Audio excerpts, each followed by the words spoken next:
नमस्कार साथियों, स्वागत है आप सभी का आप ही के अपने YouTube channel GK selection point Ramesh मुंड में। साथियों, आज मैं आपके बीच लेकर आया हूं भारतीय भूगोल का वेरी इंपॉर्टेंट टॉपिक है, जिसमें हम संपूर्ण भारतीय परिचय के बारे में मानचित्र के माध्यम से अध्ययन करेंगे। और इसके अंतर्गत जो है मैं आपको भारत की स्थिति और विस्तार के बारे में बताऊंगा कि भारत की स्थिति कहाँ है। इसके अलावा भारत का जो है अक्षांशीय विस्तार है, इसके बारे में हम डिटेल से अध्ययन करेंगे। इसकी जो लंबाई और चौड़ाई जो है उसका अध्ययन करेंगे। इसके अलावा भारत के मध्य से जो कर्क रेखा होकर निकलती है उसके बारे में हम विस्तार से चर्चा करेंगे और भारत की मानक समय रेखा के बारे में विस्तार से चर्चा करेंगे। भारत के पड़ोसी देश तथा उनकी सीमाओं के बारे में हम पूरी तरह बात करेंगे कि कौन से देश के साथ भारत के कौन से राज्यों की सीमा लगती है। सारी की सारी देखिए, सभी सीमाओं के बारे में सातों के सातों देशों के साथ भारत के कौन से राज्यों की सीमा लगती है, ट्रिक के माध्यम से हम सारी की सारी आज इस वीडियो में बात करेंगे। इसके अलावा देखिए साथियों, भारत की जलीय सीमा और स्थलीय सीमा के बारे में अपन पूरी तरह जानकारी प्राप्त करेंगे कि भारत की स्थलीय सीमा कितनी है और भारत की जलीय सीमा कितनी है, और जलीय सीमा से जो स्पर्श करने वाले जो राज्य हैं वो कौन कौन से हैं, इसके बारे में भी हम सारी जानकारी प्राप्त करेंगे। भारत के सुदूरतम बिंदुओं के बारे में जानकारी प्राप्त करेंगे कि उत्तरी जो है छोर वो कौन सा है, दक्षिणी छोर कौन सा है, पश्चिमी छोर कौन सा है और पूर्वी छोर कौन सा है। इसके अलावा साथियों, भारत के सभी वर्तमान 28 राज्यों और 8 केंद्र शासित प्रदेशों के बारे में हम पूरी बात आपको बताएंगे कि कौन सा राज्य और केंद्र शासित प्रदेश की स्थिति कहाँ है और उनकी राजधानियाँ कहाँ हैं, और भी बहुत सारी बातें आपके बीच साझा की जाएगी इस वीडियो में। तो साथियों, अगर वीडियो पसंद आए तो इसे अधिक से अधिक लाइक करिए, अपने साथियों के मध्य इसे अधिक से अधिक शेयर करना, और अगर चैनल को सब्सक्राइब नहीं किया है तो चैनल को अवश्य सब्सक्राइब करना। बेल आइकन को दबाना मत भूलिए, क्योंकि बेल आइकन दबाने के पश्चात मेरे द्वारा जितने भी वीडियोस आगे प्रदर्शित किए जाएंगे उनके नोटिफिकेशन आपको सबसे पहले मिल पाएंगे।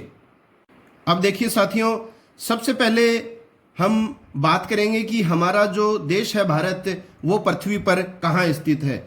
मान लीजिए ये जो गोलाकार आकृति आपको दिख रही है ये हमारी पृथ्वी है, तथा इस पृथ्वी को दो बराबर भागों में बांटने वाली जो रेखा आपको गहरे हरे रंग की दिखाई दे रही है ये है भूमध्य रेखा।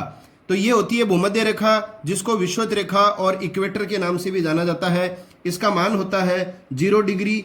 और ये भूमध्य रेखा जो है साथियों, ये हमारी पृथ्वी को जो है दो बराबर भागों में बांटती है, बराबर गोलार्धों में बांटती है। इस भूमध्य रेखा का जो ऊपरी जो भाग है इसको कहा जाता है उत्तरी गोलार्ध, और भूमध्य रेखा के नीचे वाले भाग को कहा जाता है दक्षिणी गोलार्ध।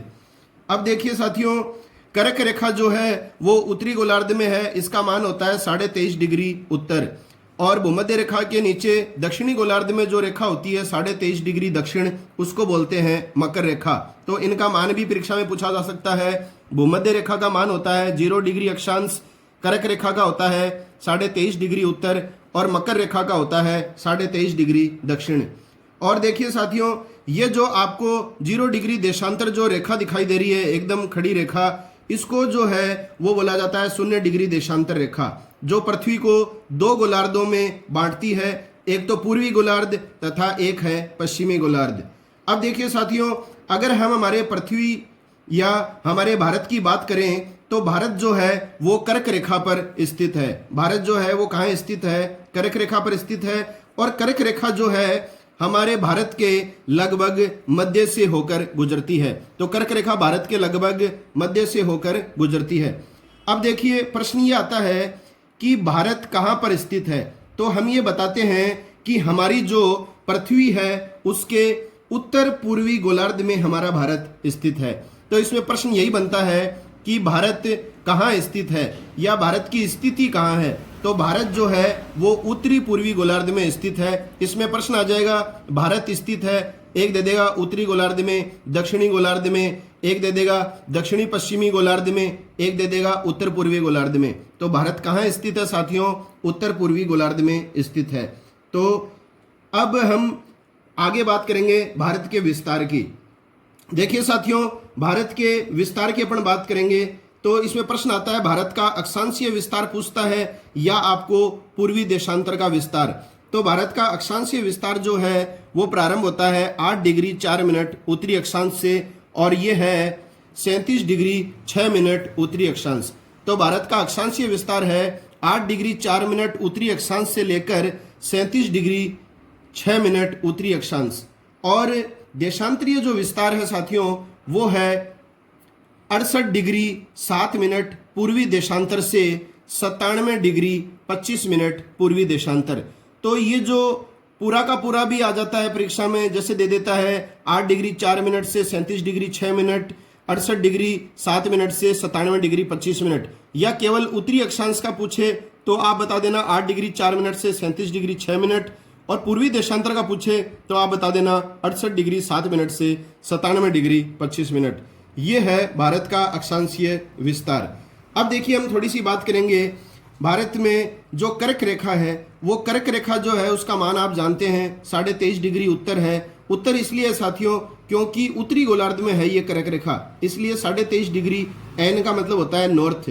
ये रेखा जो है वो भारत के लगभग मध्य से गुजरती है और प्रश्न महत्वपूर्ण यही आता है कि ये कर्क रेखा भारत के कौन से राज्यों से होकर गुजरती है या कितने राज्यों से होकर गुजरती है। तो साथियों कर्क रेखा भारत के 8 राज्यों से होकर गुजरती है, ये आपको विशेष रूप से ध्यान में रखना है। इसका व्यवस्थित क्रम पूछा जाता है पश्चिम से पूर्व की ओर। तो देखो सबसे पहले जो है ये कर्क रेखा भारत के गुजरात राज्य में प्रवेश करती है। गुजरात के बाद में राजस्थान का जो दक्षिणी भाग जो आपको दिख रहा है हरे रंग का, वो जो है बांसवाड़ा है, बोरकुंड गांव, वहां से भी ये कर्क रेखा निकलती है। इसके बाद में मध्य प्रदेश से ये निकलती है। मध्य प्रदेश के बाद में मध्य प्रदेश से अलग हुआ राज्य छत्तीसगढ़ से निकलती है। छत्तीसगढ़ के बाद ये झारखंड से निकलती है जो बिहार से अलग हुआ था नवंबर 2000 में। इसके बाद ये पश्चिम बंगाल राज्य से निकलती है। पश्चिम बंगाल के बाद में ये 7 बहनों में एक राज्य है त्रिपुरा, यहाँ से निकलती है। और आखिरी राज्य जो जहाँ से निकलती है भारत के वो है मिजोरम।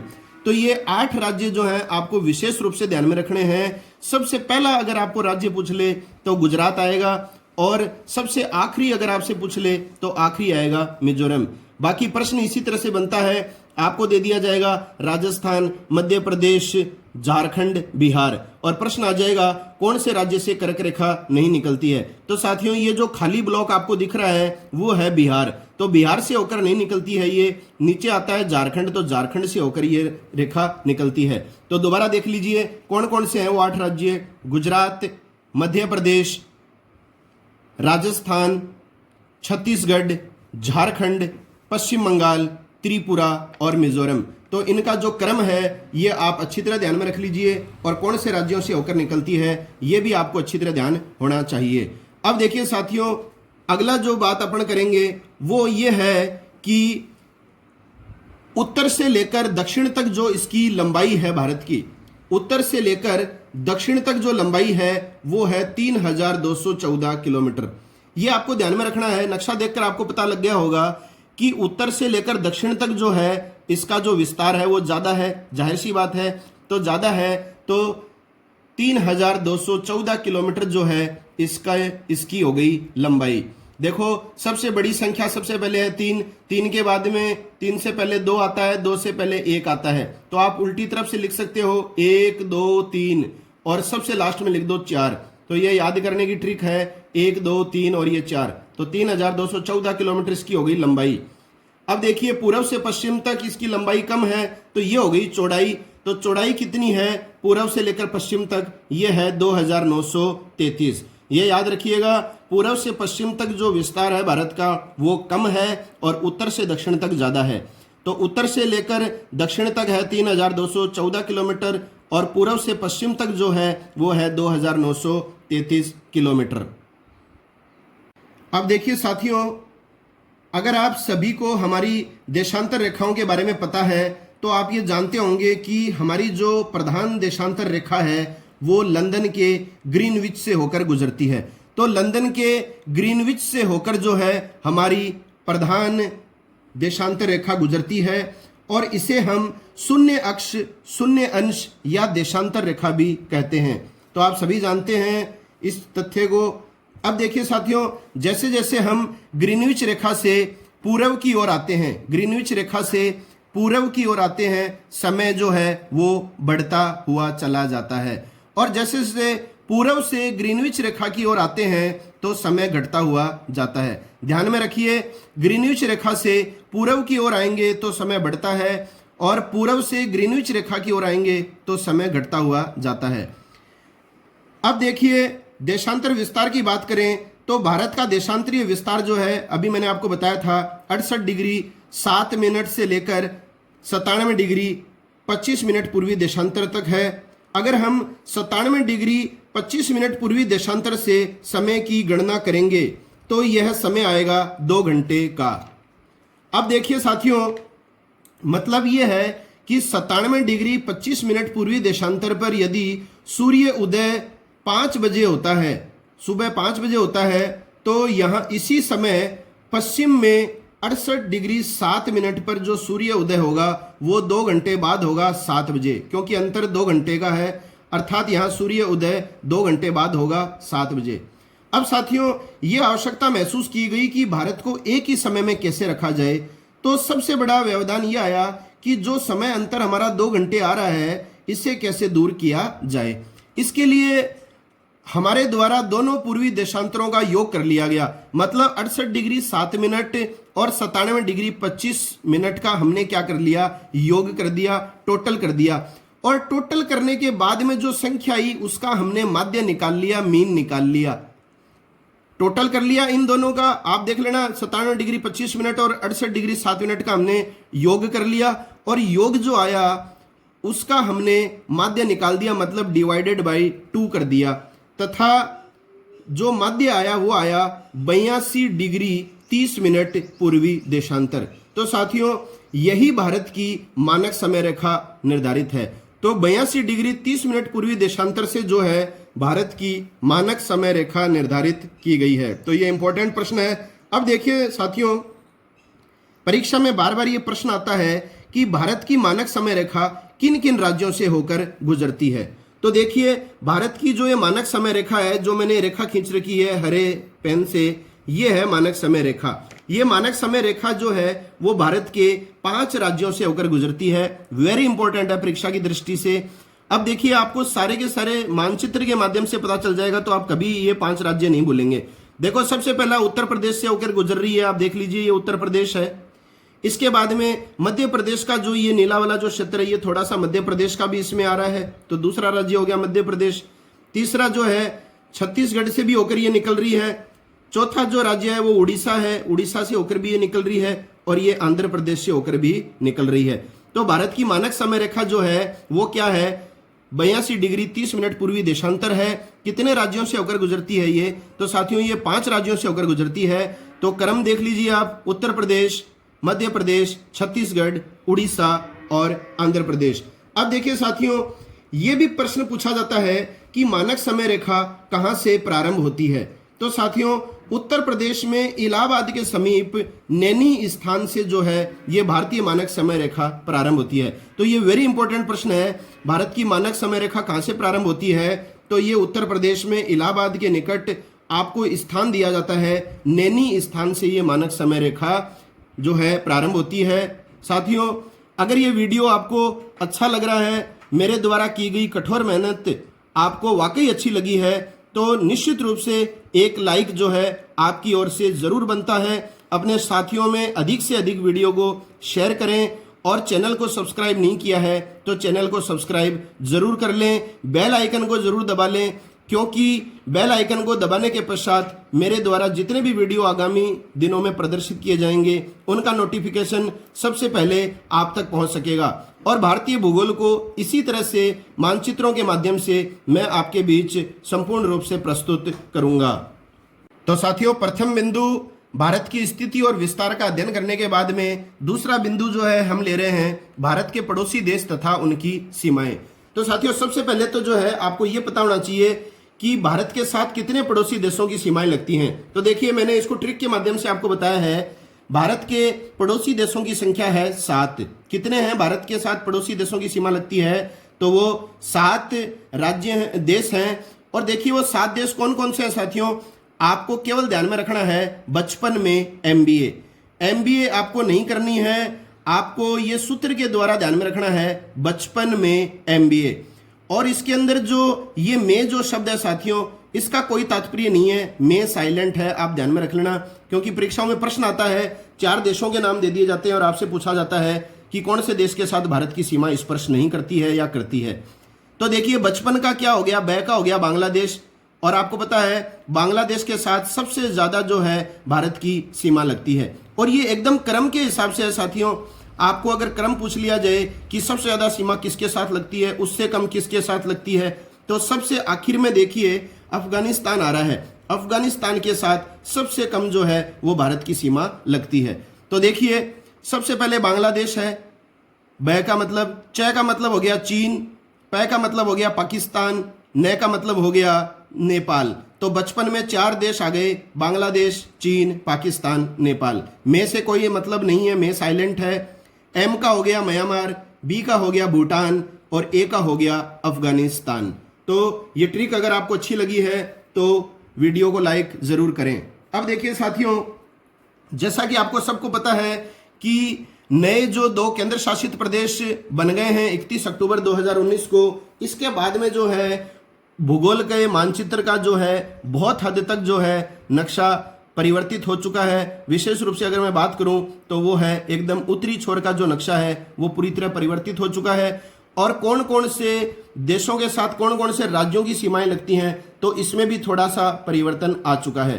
तो देखिए आपकी आगामी परीक्षा में ये नवीनतम जो चेंजमेंट हुआ है, परिवर्तन हुआ है, इसके संदर्भ में निश्चित प्रश्न बनने की संभावना है। देखिए साथियों, सबसे पहले हम बात करेंगे पाकिस्तान के साथ कौन से राज्यों की सीमा लगती है। सबसे इंपॉर्टेंट इस अध्याय में यही प्रश्न बनता है कि आपको पूछ लिया जाएगा, आपको 4 राज्य दे देंगे और पूछ लेगा कौन सा देश पाकिस्तान राज्य पाकिस्तान के साथ सीमा बनाता है या नहीं बनाता है। आपको 4 राज्य दे देगा और पूछ लेगा कौन सा राज्य बांग्लादेश के साथ सीमा बनाता है या नहीं बनाता है। तो इन 7 के 7 देशों के साथ भारत के कौन कौन से राज्यों की सीमा लगती है उसका अध्ययन हम इस दूसरे बिंदु में करेंगे। तो देखो साथियों, पाकिस्तान के साथ जो है इससे पहले 4 राज्यों की सीमा लगती थी। मैं आपको बता रहा हूं 4 राज्यों की सीमा लगती थी, गुजरात, राजस्थान, पंजाब, और ये जो संपूर्ण क्षेत्र था ये विशेष राज्य था 370 अनुच्छेद के तहत जम्मू कश्मीर।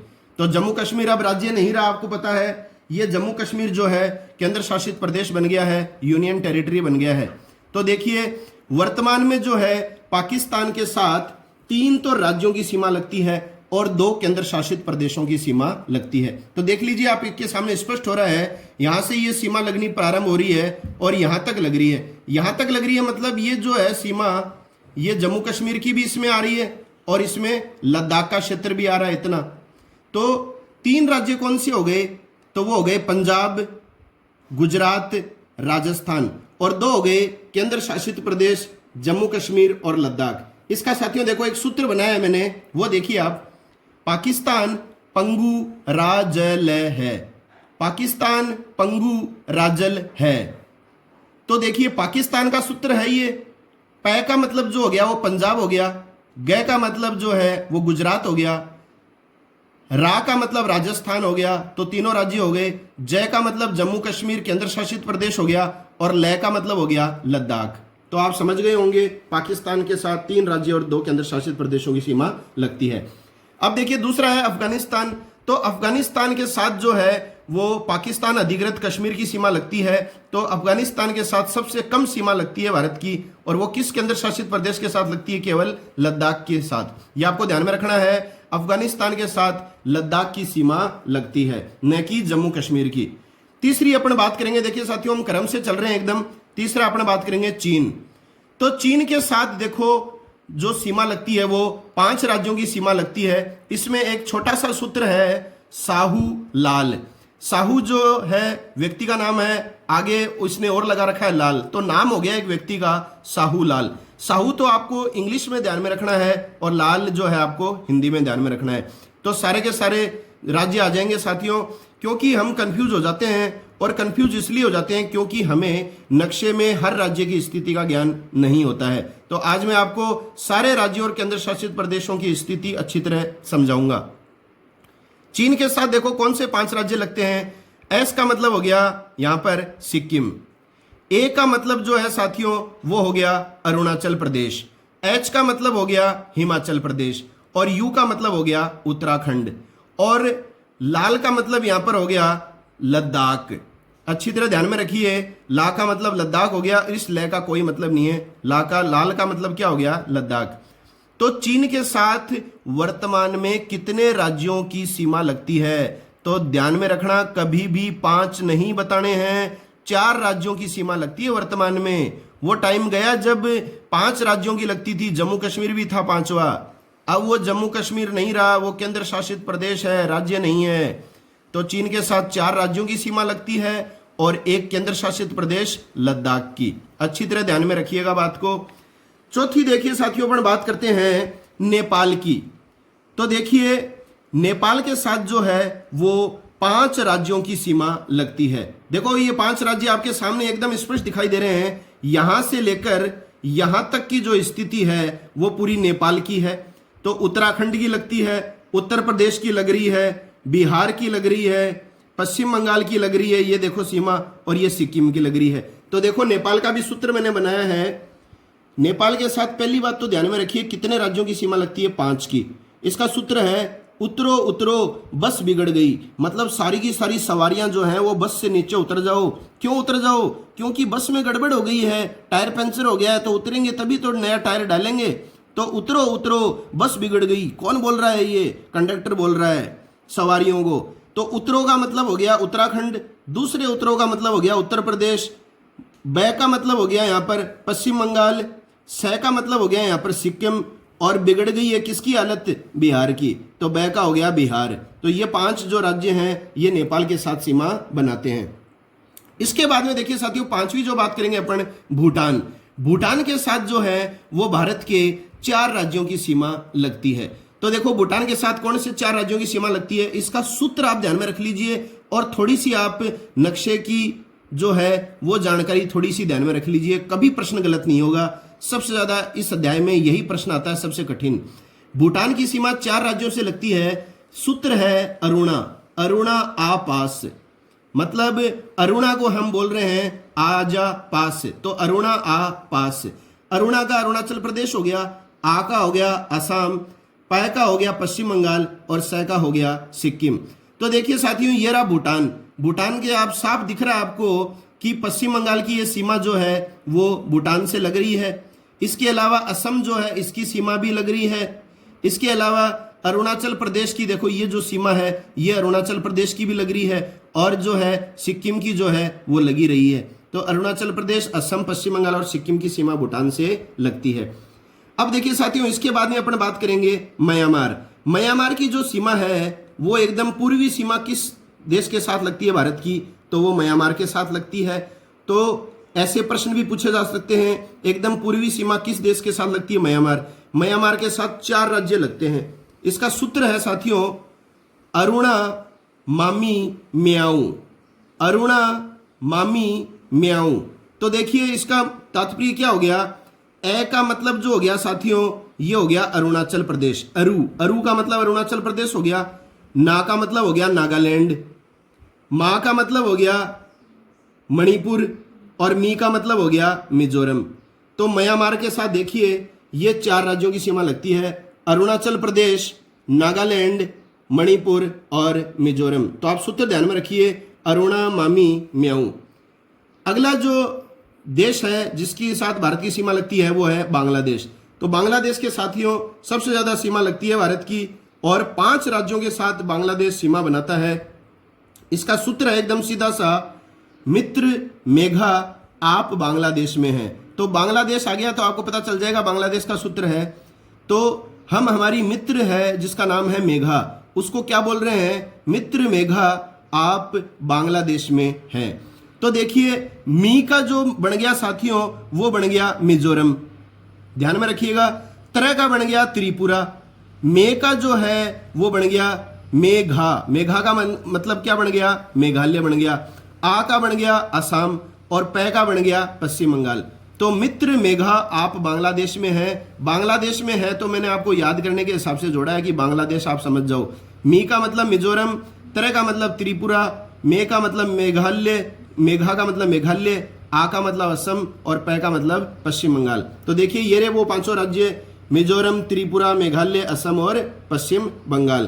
तो साथियों ये जो है इस दूसरे बिंदु में मैंने आपको बताए हैं भारत के वो 7 पड़ोसी देश कौन कौन से हैं और उनकी सीमाएं जो है भारत के कौन कौन से राज्यों और केंद्र शासित प्रदेशों से लगती है।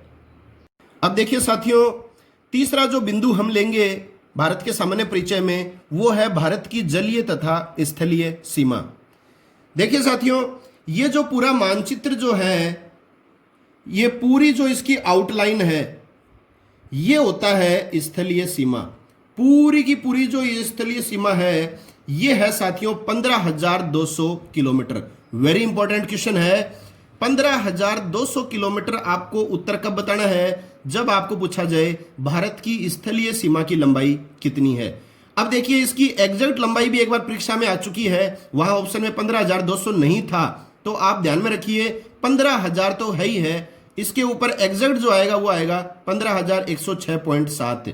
तो आपको 15,200 ही ध्यान में रखना है। ये फैक्ट और मेरे को मिला है इसलिए मैंने आपके बीच में इसको शेयर किया है, तो ये भी आप ध्यान में रखिए। जैसे आपको 15,200 नहीं दे तो आप उत्तर कर आओ इनमें से कोई नहीं, और ये 15,106.7 किलोमीटर ऐसे ही धरा का धरा रह जाए ऑप्शन में, तो ध्यान में रखना आप 15,106.7 किलोमीटर जो है इसकी एग्जैक्ट लंबाई है। वैसे हम राउंड फिगर में जो है इसको 15,200 किलोमीटर ही मुख्य रूप से परीक्षाओं में आता है, किताबों में यही मिलता है ज्यादातर।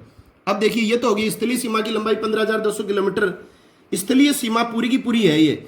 अब देखिए जलीय जो सीमा है वो यहां से चालू होती है गुजरात से, फिर गुजरात से नीचे आते हैं अपन और नीचे आते हैं एकदम दक्षिणतम बिंदु पर आ जाते हैं, उसके बाद में थोड़ा सा पूर्वी घाट की तरफ चलते हैं आगे की तरफ और पश्चिम बंगाल तक। ये जो है यहां से लेकर और यहां तक जो है ये पूरी की पूरी जो है वो है दक्षिणी छोर भारत का, जिसको हम पूरे को बोलते हैं प्रायद्वीप, क्योंकि 3 ओर से जो है ये जल से घिरा हुआ है, इसलिए दक्षिणी भारत को जो है वो प्रायद्वीप भी बोलते हैं। साथियों आप ध्यान में रखना, कई बार आ जाता है परीक्षाओं में प्रश्न, 3 ओर से जल से घिरा हुआ है, इधर अरब सागर से, इधर बंगाल की खाड़ी से, और इन दोनों के बीच में है हिंद महासागर से। अब देखिए प्रश्न आता है दूसरा, भारत की जलीय सीमा की लंबाई या तटीय सीमा की लंबाई, तो इसका उत्तर आएगा हमेशा 6100 किलोमीटर। कुल स्थलीय सीमा कितनी है तो 15,200 है, जलीय सीमा कितनी है या तटीय सीमा पूछे तो वो है 6100 किलोमीटर। अगर देखिए साथियों इसमें प्रश्न आ जाए द्वीपीय सीमा, द्वीपों की सीमा को शामिल करते हुए भारत की कुल जलीय सीमा कितनी है, मतलब इसमें ये लक्षद्वीप भी शामिल हो रहा है और ये सारा अंडमान निकोबार द्वीप समूह भी शामिल हो रहा है, तो ये भी तो जलीय सीमा ही है। तो लक्षद्वीप और अंडमान निकोबार द्वीप समूह को भी शामिल कर लिया जाए, ये प्रश्न में आएगा आपके, तो आपको जलीय सीमा की लंबाई कितनी बतानी है, 7,516.6 किलोमीटर। ध्यान में रखिएगा अगर सीधा प्रश्न आए भारत की तटरेखा की लंबाई कितनी है तो आएगा 6100 किलोमीटर, और यदि आ जाए द्वीपीय सीमा को शामिल करते हुए तटीय सीमा की लंबाई कितनी है तो आएगा 7,516.6 किलोमीटर। तो देखिए अब अगली जो बात करेंगे हम, बहुत ही इंपॉर्टेंट बात है कि देखिए साथियों आपको प्रश्न पूछा जाता है कि तटरेखा पर स्थित राज्यों की संख्या कितनी है, या कौन सा राज्य भारत के तटरेखा पर स्थित है या नहीं है, या फिर प्रश्न आ जाता है कि भारत के कौन से जो हैं वो केंद्र शासित प्रदेश जो तटरेखा पर स्थित हैं। तो देख लीजिए आप 9 राज्य हैं जो भारत की जलीय तटरेखा पर स्थित हैं। कहां से प्रारंभ होता है ये राज्यों का सिलसिला, गुजरात से चालू होता है और पश्चिम बंगाल तक है। देखो सबसे पहला आता है गुजरात, इसमें आपको ये बात ध्यान में रखनी है, ये हरे रंग वाला गुजरात है पूरा, इसमें एक प्रश्न ये आता है कि भारत के साथ सर्वाधिक तटरेखा सीमा बनाने वाला राज्य है, तो सर्वाधिक तटरेखा सीमा बनाने वाला राज्य कौन सा है तो गुजरात उत्तर आएगा, ध्यान में रख लेना। गुजरात से नीचे दूसरा जो राज्य है वो है महाराष्ट्र, इसके नीचे आता है गोवा। देखिए ये है छोटा सा जो राज्य है गोवा, ये सबसे कम सीमा बनाता है, तटीय सीमा। जैसे सर्वाधिक गुजरात बनाता है, वैसी न्यूनतम तट सीमा कौन बनाता है? गुजरात। ये आ गया अपना कर्नाटक राज्य। तो महाराष्ट्र और कर्नाटक के एकदम जस्ट बीचों बीच छोटा सा क्षेत्र है गोवा का। इसके नीचे जो है ये आ गया अपना केरल, केरल है। फिर अपन इधर से ऊपर चलेंगे तो ये जो क्षेत्र है ये आ गया अपना तमिलनाडु। तमिलनाडु से ऊपर चलेंगे तो ये आ गया तटीय राज्य आंध्र प्रदेश। आंध्र प्रदेश से ऊपर चलेंगे, लाल रंग वाला जो है ये उड़ीसा है, और उससे ऊपर जो आखिरी राज्य नीले रंग वाला जो है ये है पश्चिम बंगाल। तो 9 राज्य जो हैं वो तटरेखा पर स्थित हैं। आप इनको इस तरह से याद करिए, कभी आपको दोबारा देखने की आवश्यकता नहीं पड़ेगी। कौन कौन से राज्य हो गए? गुजरात, महाराष्ट्र, गोवा, कर्नाटक चौथा, 5वां केरल, 6ठा तमिलनाडु, 7वां आंध्र प्रदेश, 8वां उड़ीसा और 9वां पश्चिम बंगाल। अब देखिए साथियों, एक बात और भी आती है कि केंद्र शासित प्रदेश जो हैं वो कितने लगते हैं तटीय सीमा के साथ। ये प्रश्न जो है बहुत ही कम पूछा जाता है, तो ये भी आप ध्यान में रखिए। तो केंद्र शासित प्रदेश देखो कौन कौन से लगते हैं। एक देखिए, आपको मैं आगे बताऊंगा सारे राज्य और केंद्र शासित प्रदेश। यहां आप यही चीज एक चीज समझ लीजिए अच्छी तरह से कि ये जो है ये तो है दमन दीव, और ये है यहां पर दादर नागर हवेली। पहले ये दोनों अलग अलग केंद्र शासित प्रदेश थे। 3 दिसंबर 2019 को मोदी सरकार ने इन दोनों केंद्र शासित प्रदेशों का विलय कर दिया। ये दोनों मर्ज हो गए तो संख्या एक कम हो गई। तो वर्तमान में केंद्र शासित प्रदेश कितने बचे? 8 बचे। ठीक है ना, आप 9 मत कर देना। तो देखिए अब जो है वर्तमान में 4 केंद्र शासित प्रदेश लगते हैं तट सीमा से। पहले 5 लगते थे क्योंकि ये दोनों अलग थे, दमन दीव अलग था, दादर नगर हवेली अलग था। अब दोनों को एक कर दिया गया और इनकी राजधानी बना दी गई दमन। तो अब जो है वो एक ही है, ये दमन दीव, और दादर नगर हवेली इसके अंदर मर्ज हो गया। तो ये एक हो गया दमन दीव। दूसरा हो गया इसमें लक्षद्वीप, देखिए ढंग से, दूसरा हो गया लक्षद्वीप। तीसरा हो गया इधर पुडुचेरी तमिलनाडु में, ये हो गया पुडुचेरी। और चौथा जो हो गया वो हो गया अंडमान निकोबार। तो दमन दीव, लक्षद्वीप, पुडुचेरी और अंडमान निकोबार, ये हैं 4 केंद्र शासित प्रदेश जो तटरेखा पर स्थित हैं। और ये देखो सारे के सारे जो हैं अंडमान निकोबार द्वीप समूह के भाग हैं। सबसे ऊपर आपको ध्यान में रखना है उत्तरी अंडमान है, फिर मध्य अंडमान है, फिर दक्षिणी अंडमान है, उससे नीचे छोटा अंडमान है, उसके नीचे कार निकोबार है, और सबसे नीचे है बड़ा निकोबार। और इस बड़े निकोबार में ही जो है भारत का सुदूर दक्षिणतम बिंदु है इंदिरा पॉइंट। तो इंदिरा पॉइंट कहाँ स्थित है प्रश्न आता है, तो यह है बड़ा निकोबार द्वीप समूह में। अब देखिए साथियों, भारत के सामान्य परिचय में चौथा जो बिंदु अपन लेंगे वो लेंगे भारत के सुदूरतम बिंदु। मतलब सुदूरतम बिंदु में मतलब भारत के एकदम उत्तरी छोर पर कौन सा बिंदु है, दक्षिणी छोर पर कौन सा है, पूर्वी छोर पर कौन सा बिंदु है, और पश्चिमी छोर पर कौन सा बिंदु है। तो देखिए इसमें कोई सा भी छोर आपसे पूछा जा सकता है। तो अगर प्रश्न आ जाए भारत का उत्तरी बिंदु या उत्तरतम छोर है, तो उत्तरतम छोर का नाम आप क्या बताएंगे? इंदिरा कोल। इंदिरा कोल है साथियों भारत का उत्तरतम छोर या बिंदु। और ये इंदिरा कोल जो है पहले जम्मू कश्मीर राज्य में था। अब आपको पता है जम्मू कश्मीर राज्य को समाप्त करके 2 केंद्र शासित प्रदेश बना दिए गए हैं। ये जो ऑरेंज कलर का आपको दिख रहा है ये है साथियों जम्मू कश्मीर, जिसकी राजधानी श्रीनगर है। और ये ऊपर वाला जो पूरा भाग है ये है लद्दाख, जिसकी राजधानी क्या है? लेह है। तो लद्दाख केंद्र शासित प्रदेश में है ये इंदिरा कोल, जो भारत का उत्तरतम छोर है। अब देखिए सबसे दक्षिणी जो बिंदु है साथियों वो केरल में पड़ता है, कुमारी आंतरीप। लेकिन परीक्षा में ये नहीं पूछा जाता है। परीक्षा में जो है आपको दक्षिणतम बिंदु नहीं पूछा जाता, आपको पूछा जाता है मुख्य भूमि का दक्षिणतम छोर। तो भारत की मुख्य भूमि का दक्षिणतम जो छोर है वो है बड़ा निकोबार द्वीप समूह में, जिसका नाम है इंदिरा पॉइंट। इंदिरा पॉइंट का साथियों 2 अन्य नाम भी हैं जो परीक्षाओं में कई बार दे देता है, कंफ्यूज मत होना। इंदिरा पॉइंट को पार्सन पॉइंट भी कहा जाता है। इसके अलावा जो है इंदिरा पॉइंट को जो है पिग्मेलियन पॉइंट के नाम से भी जाना जाता है। इंदिरा पॉइंट को पार्सन पॉइंट और पिग्मेलियन पॉइंट के नाम से भी जाना जाता है। तो ये हो गए उत्तरी छोर और दक्षिणी छोर। पूर्वी छोर जो दे है साथियों, भारत का ठीक पूर्वी छोर है, अरुणाचल प्रदेश राज्य में पड़ता है ये पूर्वी छोर, जिसका नाम है किथिबू तेजू। किथिबू, केवल किथिबू भी आ जाता है कई बार ऑप्शन में, पूरा नाम है किथिबू तेजू। और ये कहाँ स्थित है? अरुणाचल प्रदेश के एकदम ठीक पूर्व में वलांगू में, वलांगू में है ये किथिबू तेजू स्थित। ये है पूर्वी छोर। और पश्चिमी जो छोर है साथियों, ये गुजरात के है, एकदम ठीक पश्चिमी दिशा में पश्चिमी छोर है। इसका नाम है गौर माता। गौर माता, या इसका एक नाम और भी दे देता है, कई बार परीक्षा में आ जाता है केवल सरक्रीट। तो पूरा नाम है गौर माता द्वारिका, और कई बार गौर माता द्वारिका नहीं देगा तो आपको दे देगा सरक्रीट। तो सारे के सारे शब्द मैं आपके बीच में प्रस्तुत कर रहा हूं। सरक्रीट भी आ सकता है केवल, या आ जाएगा गौर माता द्वारिका। और कहाँ है ये? गुजरात में है। तो ये चारों के चारों छोर जो है आपको पता हो गए हैं। इंदिरा कोल लद्दाख में है उत्तरी छोर, इंदिरा पॉइंट बड़ा निकोबार में है दक्षिणी छोर, पूर्वी छोर जो है वो अरुणाचल प्रदेश में है किथिबू तेजू, और पश्चिमी छोर जो है वो है सरक्रीट या गौर माता द्वारिका गुजरात में। अब देखिए साथियों, वीडियो का अंतिम जो बिंदु है भारत के सामान्य परिचय में हम ले रहे हैं भारत के वर्तमान 28 राज्य और 8 केंद्र शासित प्रदेश।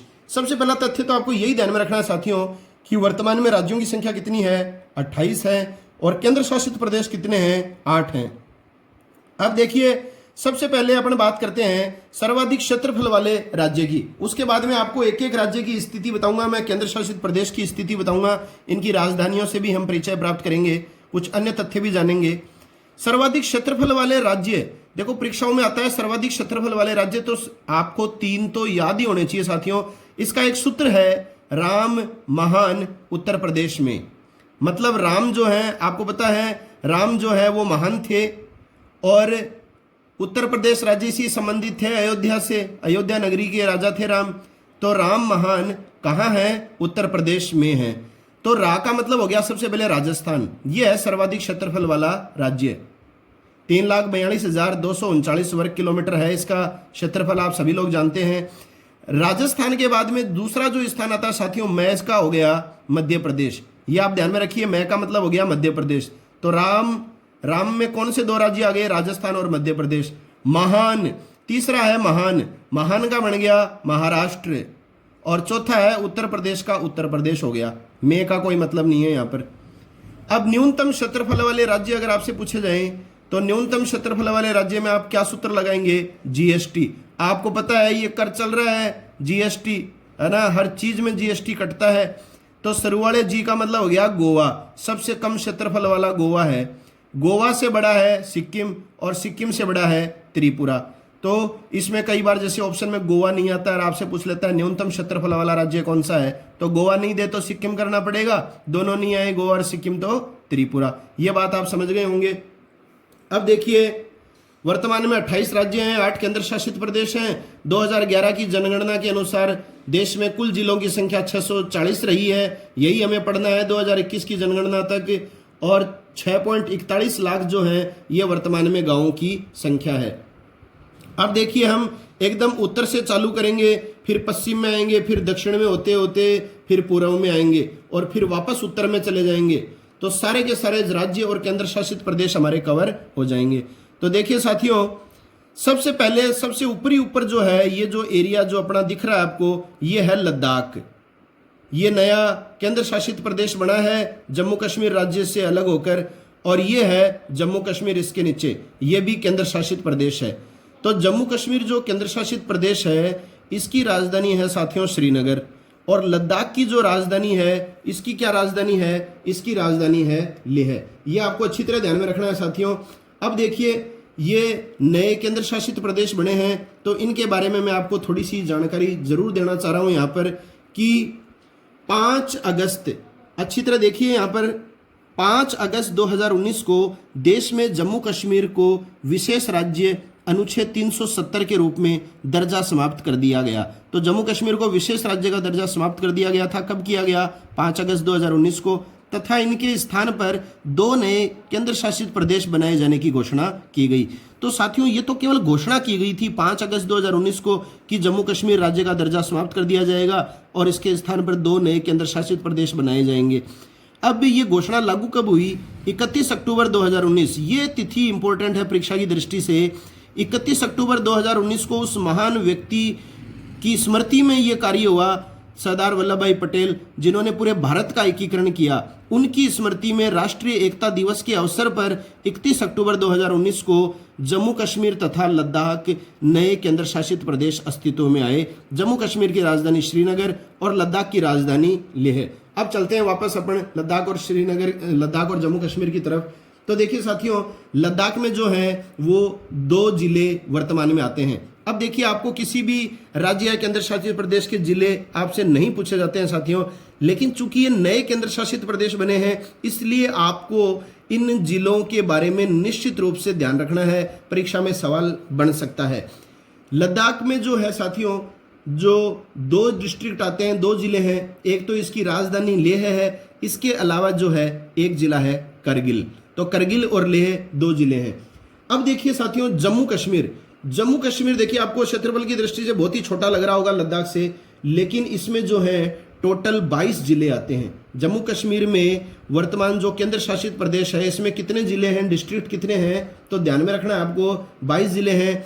एक तो इसकी राजधानी हो गई श्रीनगर, इसके अलावा जम्मू है, संबा है, उधमपुर है, डोडा, किश्तवाड़, राजौरी, रियासी है, रंभा, पुंछ, कुगलम, शोपियन, अनंतनाग, बडगम, पुलवामा, गंधरबल, बांदीपारो, बारामूला, कपुवाड़ा, मीरपुरा, मुजफ्फराबाद, ये सारे के सारे जो हैं 22 के 22 जो जिले हैं वो जम्मू कश्मीर केंद्र शासित प्रदेश के अंतर्गत आते हैं।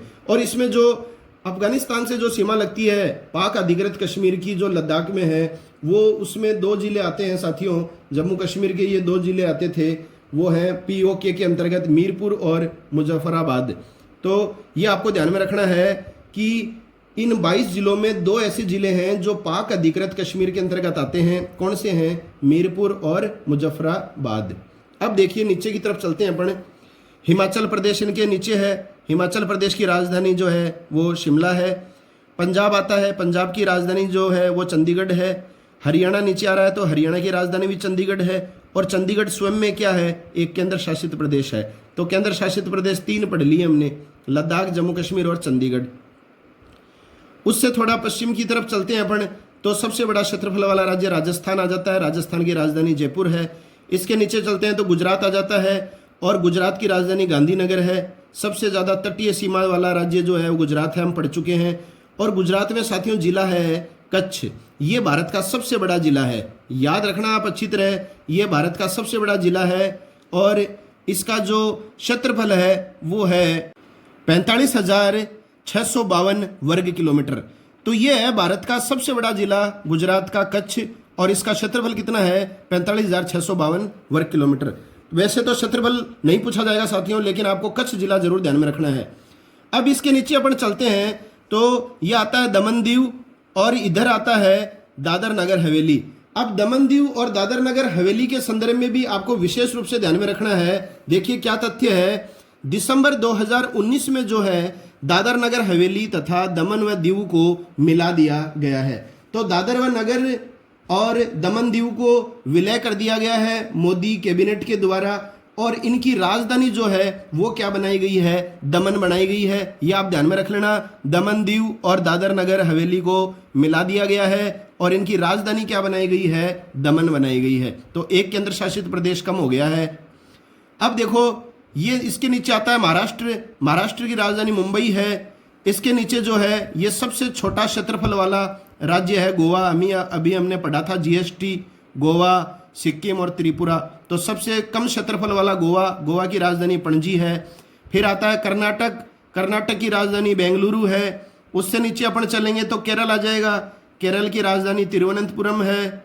उसके ऊपर अपन चलेंगे तमिलनाडु में, तमिलनाडु की जो राजधानी है वो चेन्नई है। अब देखिए साथियों, आंध्र प्रदेश के बारे में मैं यहाँ पर थोड़ी सी आपसे चर्चा करना चाहूँगा कि आंध्र प्रदेश जो है उससे अलग होकर एक नया राज्य बना था 2 जून 2014 को। 2 जून 2014 को आंध्र प्रदेश से अलग करके एक नया राज्य कौन सा बनाया गया था? तेलंगाना बनाया गया था। और इस आंध्र प्रदेश राज्य की राजधानी का निर्धारण करने के लिए जो है केंद्र सरकार ने शिवरामन कृष्णन समिति का गठन किया था। यह प्रश्न आता है साथियों कि आंध्र प्रदेश राज्य की राजधानी निर्धारित करने के लिए केंद्र सरकार ने कौन सी समिति का गठन किया था? तो शिवराम कृष्णन समिति का गठन किया था। और 22 अक्टूबर 2015 को जो है मोदी मंत्रिमंडल ने अमरावती को जो है इस राज्य की नई राजधानी प्रस्तावित किया था। किस राज्य की? आंध्र प्रदेश की। तेलंगाना की तो हैदराबाद है ही है। आंध्र प्रदेश की प्रस्तावित राजधानी जो है वो 22 अक्टूबर 2015 को नरेंद्र मोदी ने अमरावती प्रस्तावित की थी। अब देखिए साथियों, बात करते हैं वर्तमान स्थिति की। तो जनवरी 2020 में जो है आंध्र प्रदेश की 3 राजधानियां बनाए जाने का निर्णय ले लिया गया है। तो देश का पहला राज्य बन जाएगा आंध्र प्रदेश जिसकी 3 राजधानियां होंगी। एक तो देखिए साथियों होगी कार्यपालिका राजधानी, जिसको हम कह सकते हैं सरकारी राजधानी, जो होगी विशाखापट्टनम, जो आंध्र प्रदेश में विशाखापट्टनम होगी। एक राज्य विधानसभा जो है आंध्र प्रदेश का वो अमरावती में होगी। तो एक राजधानी होगी विशाखापट्टनम कार्यपालिका राजधानी, और एक राजधानी होगी अमरावती जहां राज्य की विधानसभा होगी, और तीसरी होगी कुर्नूल। कुर्नूल जो है यहां पर आंध्र प्रदेश राज्य का हाई कोर्ट उच्च न्यायालय स्थापित है। तो ये है 3 राजधानियों वाला एकमात्र भारत का राज्य। इसके ऊपर तेलंगाना है, तेलंगाना की राजधानी हैदराबाद है। और ऊपर की तरफ चलेंगे हम पूर्व दिशा की ओर, तो उड़ीसा है, उड़ीसा की जो राजधानी है भुवनेश्वर है। इससे ऊपर है पश्चिम बंगाल, पश्चिम बंगाल की राजधानी कोलकाता है। इससे ऊपर थोड़ा सा हम जो है सुदूर दक्षिण पूर्व की ओर चलेंगे तो ये जो सारा का सारा जो क्षेत्र आपको दिख रहा है ये है 7 राज्यों का क्षेत्र। इन 7 राज्यों को साथियों 7 बहनें या 7 सिस्टर्स के नाम से जाना जाता है। अब कई प्रतियोगी परीक्षा की तैयारी करने वाले साथियों के दिमाग में ये चलता है कि इन 7 बहनों का नाम कैसे याद रखा जाए। प्रश्न आता है कौन सा 7 बहनों में शामिल राज्य नहीं है या है। तो साथियों इसकी ट्रिक है एटीएम आना मम्मी। आप जो है अपनी मम्मी को कहाँ बुला रहे हो? एटीएम में बुला रहे हो, है ना। पैसे की जरूरत होगी मम्मी को तभी आप बुला रहे हो मम्मी को एटीएम। तो एटीएम आना मम्मी। तो ए का जो मतलब हो गया यहाँ पर ये साथियों क्या हो गया? ये हो गया असम। ध्यान में रखिए अच्छी तरह, ए का मतलब असम हो गया। टी का जो मतलब है वो हो गया त्रिपुरा। टी का मतलब त्रिपुरा हो गया। एम का मतलब हो गया मेघालय। ये हो गया त्रिपुरा के ऊपर मेघालय।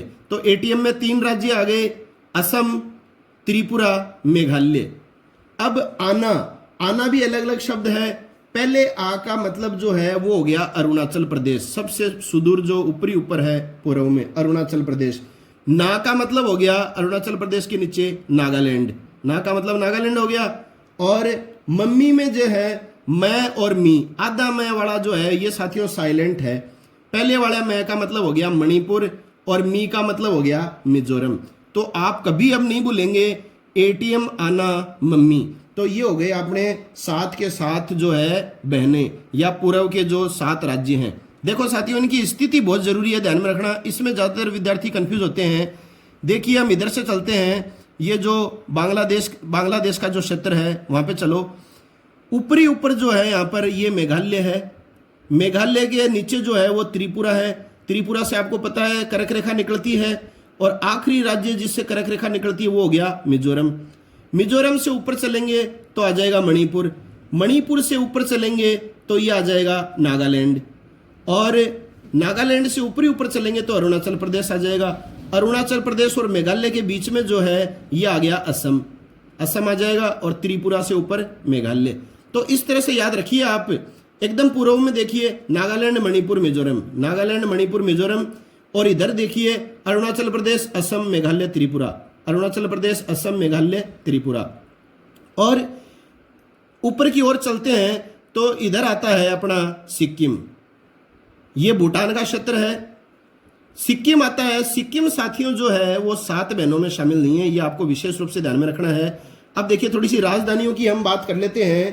तो शुरुआत करते हैं देखो इसी सूत्र से, एटीएम आना मम्मी। ए का मतलब क्या बताया था मैंने? असम बताया था। तो असम की राजधानी है दिसपुर। याद रखिएगा अच्छी तरह, राजधानियां निश्चित रूप से परीक्षा में आती हैं। ए का असम हो गया तो असम की राजधानी दिसपुर हो गई। टी का हो गया त्रिपुरा, तो त्रिपुरा की राजधानी है अगरतला। एम का मतलब क्या था, यहां पर मेघालय था, तो मेघालय की राजधानी क्या हो गई, शिलोंग हो गई। आना में आ का मतलब क्या था, अरुणाचल प्रदेश था। आ का मतलब अरुणाचल प्रदेश की है ईटानगर। ना का मतलब क्या था, नागालैंड। नागालैंड की राजधानी है कोहिमा। और मम्मी में पहले वाले मैं का मतलब क्या था, मणिपुर था। मणिपुर की राजधानी है इम्फाल। और आगे वाले मी का मतलब क्या था, मिजोरम था, तो मिजोरम की राजधानी है आइजोल। ये आप सारी की सारी राजधानियां ध्यान में रखिए साथियों, मोस्ट इंपॉर्टेंट है। अब आ गया सिक्किम। सिक्किम की जो राजधानी है वो है गंगटोक। याद रखिए आप अच्छी तरह से। अब देखिए थोड़ा सा हम इस तरफ चलते हैं तो आता है बिहार। बिहार की राजधानी पटना है। बिहार से अलग होकर जो है वो 15 नवंबर 2000 को बना था नया राज्य झारखंड। तो झारखंड जो है उसकी राजधानी है रांची। थोड़ा सा नीचे की तरफ चलते हैं अपन, तो ये है छत्तीसगढ़। छत्तीसगढ़ की जो राजधानी जो है वो है वर्तमान में रायपुर। छत्तीसगढ़ की राजधानी रायपुर है। और साथियों ध्यान में रखने वाली बात है कि रायपुर का जो नाम है वो केंद्र सरकार के द्वारा परिवर्तित करके अटल नगर कर दिया गया है। पूर्व प्रधानमंत्री स्वर्गीय अटल बिहारी वाजपेयी की स्मृति में जो है रायपुर का नाम बदलकर जो है वो क्या कर दिया गया है, अटल नगर कर दिया गया है। ये आपको ध्यान में रखना है। मध्य प्रदेश से अलग होकर बना था ये जो नया राज्य बना था छत्तीसगढ़। अब देखो ऊपर की तरफ चलते हैं अपन, तो उत्तर प्रदेश है। उत्तर प्रदेश की राजधानी आप सबको पता है लखनऊ है। और ऊपर की तरफ चलते हैं तो उत्तराखंड है। उत्तराखंड भी जो है 2 नवंबर 2000 में जो है अलग हुआ था उत्तर प्रदेश से। उत्तराखंड की राजधानी है देहरादून। अब देखिए उत्तराखंड से थोड़ा सा हम उत्तर पश्चिम की ओर चलते हैं तो पंजाब के नीचे आता है हरियाणा। और हरियाणा की राजधानी और पंजाब की राजधानी चंडीगढ़ है जो केंद्र शासित प्रदेश है। अब देखिए साथियों उत्तर प्रदेश और हरियाणा से लगा हुआ एक छोटा सा क्षेत्र है जिसको हम राष्ट्रीय राजधानी क्षेत्र या राज्य का दर्जा प्राप्त या केंद्र शासित प्रदेश बोलते हैं, वो है दिल्ली। तो दिल्ली जो है ये हमारे देश की राजधानी है, केंद्र शासित प्रदेश है, इसको नेशनल कैपिटल रीजन का दर्जा प्राप्त है, तो वो है दिल्ली। अब देखो ऊपर चलते हैं हिमाचल प्रदेश, तो इसकी अपन बात कर ही चुके हैं, इसकी है शिमला। तो सारे के सारे भारतीय राज्यों की राजधानियां मैंने आपको बता दी हैं। अब देखिए केंद्र शासित प्रदेश जो हमारा एक दो बच गए, वो है लक्षद्वीप की बताई दी मैंने, कवारती। इसके अलावा देखिए ये पुदुचेरी है जिसका पूर्व नाम था पौंडीचेरी। पौंडीचेरी की जो राजधानी है वो पुदुचेरी है। ये देखिए साथियों इसके 4 जिले हैं। पुदुचेरी में जो है इस केंद्र शासित प्रदेश में 4 जिले आते हैं। एक तो देखिए आंध्र प्रदेश में है इसका जिला यमन, आपको ध्यान में रखना है।